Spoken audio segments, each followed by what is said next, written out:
যে লক্ষ জনতার উপস্থিতি, এই উপস্থিতি আমি সাইদিরই নয়, এই উপস্থিতি একমাত্র আল্লাহর কোরআনের। ঠিক কিনা বলেন? আল্লামা সাইদি তুমি মরনি, শহীদ হয়েছো তুমি এটাই জানি। আল্লামা সাইদি তুমি মরনি, শহীদ হয়েছো তুমি এটাই জানি। শহীদ হয়েছো তুমি এটাই জানি। ঠিক কিনা বলেন?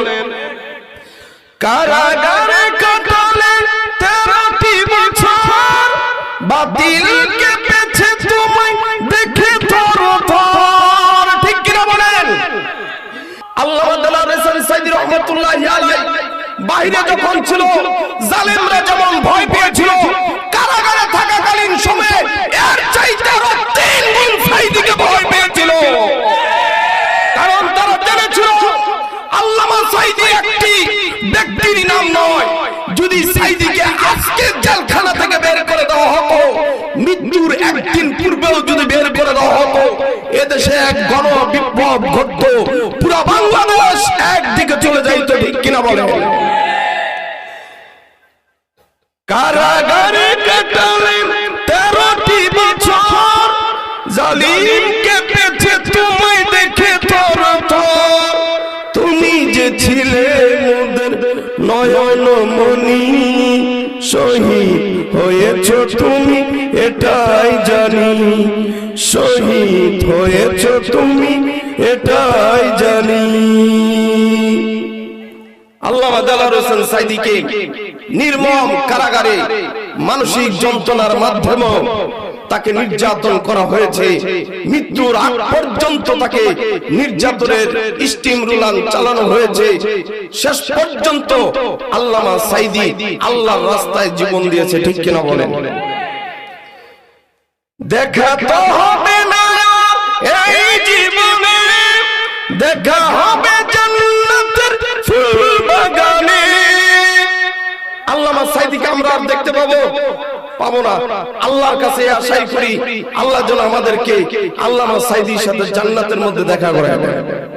আমরা সকলেই আল্লামা সাইদি রহমাতুল্লাহি আলাইহির জন্য দোয়া করব। আল্লাহ তাআলা যেন কিয়ামতের ময়দানে আল্লাহ তাআলা তাকে জান্নাতের উচ্চ মাকাম দান করুন। সবাই বলি আমিন। মেরে মুহতারাম ভাইও, স্বাধীনতার পর থেকে আমাদের মুসলমানদেরকে নয়, পুরো বাংলাদেশের মানুষকে আমাদেরকে ধোঁকা দেওয়া হয়েছে। আমাদেরকে ধোঁকা দেওয়া হয়েছে। কেমন ধোঁকা? কখনো বলা হয়েছে এদেশ সোনার বাংলাদেশ। এই সোনার বাংলাদেশ বলতে বলতে এদেশের গরিবের রক্ত চুষা টাকা পয়সা নিয়ে সেই বিদেশে বাড়ি গাড়ির অভাব নাই আমাদের এদেশের যারা রাষ্ট্র ক্ষমতায় ছিল। ঠিক কিনা বলেন? এদেশের মানুষের সাথে দুর্নীতি করা হয়েছে। সোনার বাংলাদেশকে চুরির বাংলাদেশ বানানো হয়েছিল। তারপরে আমরা শুনেছি এদেশ ডিজিটাল বাংলাদেশ। তারপর সোনার বাংলাদেশ থেকে বানানো হলো কি? ডিজিটাল বাংলাদেশ। ডিজিটাল বাংলাদেশ করতে যে এদেশের লক্ষ লক্ষ মায়ের কুল খালি করা হয়েছে। এদেশের মানুষের অর্থ সম্পদ চুরি করে এমপি মন্ত্রী, এদেশের যারা শাসনভার ছিল তাদের খাটের নিচে গরিবের তেল পাওয়া গেছে, গরিবের টিন পাওয়া গেছে, গরিবের রক্ত চুষা খেটে খাওয়া মানুষের অর্থ সম্পদ সেখানে পাওয়া গেছে। চুরের বাংলাদেশ বানাইছে। সোনার বাংলাদেশ থেকে ডিজিটাল থেকে আবার বানাইছে স্মার্ট বাংলাদেশ। স্মার্ট বাংলাদেশ বানাইতে গিয়ে দেখা গেছে এমন স্মার্ট বানাইছে, আহা, মানুষ রাস্তায় দাঁড়িয়ে কথা বলার ক্ষমতা পর্যন্ত এদেশের মানুষের ছিল না। কেউ স্বাধীনভাবে কথা বলার ক্ষমতা পায়নি। আজকে আমরা স্বাধীনতার পর থেকে আমরা সোনার বাংলাদেশ দেখেছি, ডিজিটাল বাংলাদেশ দেখেছি, স্মার্ট বাংলাদেশ দেখেছি।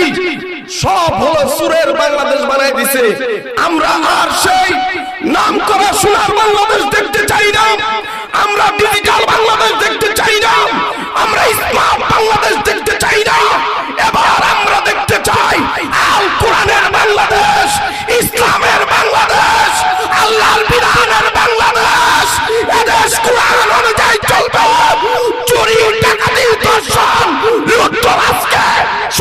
দেশের পার্লামেন্টে আমরা আর দেখতে চাই না।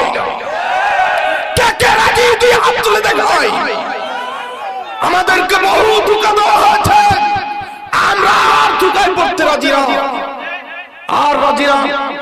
এদেশের যে ইসলামের শস্য ক্ষেত্র আল্লামা দেলাওয়ার হোসেন সাইদি, শাইখুল হাদিস আল্লামা আজিজুল হক রাহমাতুল্লাহি আলাইহি, হাফিজ হুজুর রাহমাতুল্লাহি আলাইহি, মুফতি আমিন রাহমাতুল্লাহি আলাইহি গৃহবন্দী থেকে মারা গেছেন। শুধুমাত্র এদেশের স্বপ্ন দেখেছিলেন কিভাবে এদেশের মানুষগুলো আল্লাহর কোরআনের একটা দেশ পাইতে পারে, ঠিক কিনা বলেন? সেই আকাঙ্ক্ষা আজকে আপনাদের চোখের সামনে ভাসতেছে। পূর্ব দিকে যখন সূর্য ওঠে সকালবেলা মনে হয় এদেশ ইসলামের জন্য আল্লাহ কবুল করে নিছেন। আবার পশ্চিম আকাশে যখন অস্ত যায় মনে হইতেছে সামনে আবার সূর্য অস্ত যাওয়ার সাথে সাথে মনে হয় এদেশ কেমন জানি কোরআনের বাংলাদেশের সুঘ্রাণ পাওয়া যাইতেছে। শুধুমাত্র মুসলমান ভাইরা একটু অপেক্ষা করুন, দিল খুলে আল্লাহর কাছে দোয়া করুন। সেদিন আর বেশি দূরে নয়, আল্লাহর কোরআন সংসদ ভবনে তেলাওয়াত হবে, আল্লাহর কোরআন অনুযায়ী দেশ চলবে, এদেশের মানুষ সুখে শান্তিতে বসবাস করতে পারবে আল্লাহর কালাম অনুযায়ী যখন দেশ পরিচালনা হবে। এখন আর মৌলবীরা আগের মতন নাই, কথা কোন ঠিক কিনা? আগের মতন কিন্তু মৌলবীরা নাই, আগের মতন মৌলবীরা নাই। মৌলবীরা এখন গাড়ি দিয়ে চলে, মৌলবীদের পকেটে এখন টাকা থাকে। ভিক্ষুক পাইবেন না।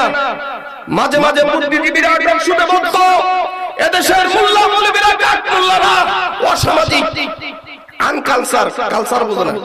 আরে মিয়া, মৌলবীরা যে কালচার বুঝে মৌলবীদের চমক এখনো দেখতে পাও নাই। হারে হারে টের পাইতেছে দেশের বুদ্ধিজীবীরা, হারে হারে টের পাইতেছে।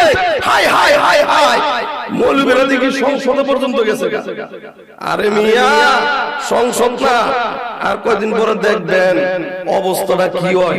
ইনশাআল্লাহ আল্লাহ কবুল করুক সবাই মিলে আমিন। এই বলে আমার আলোচনা শেষ করছি। আসসালামু আলাইকুম ওয়া রাহমাতুল্লাহি ওয়া বারাকাতুহু।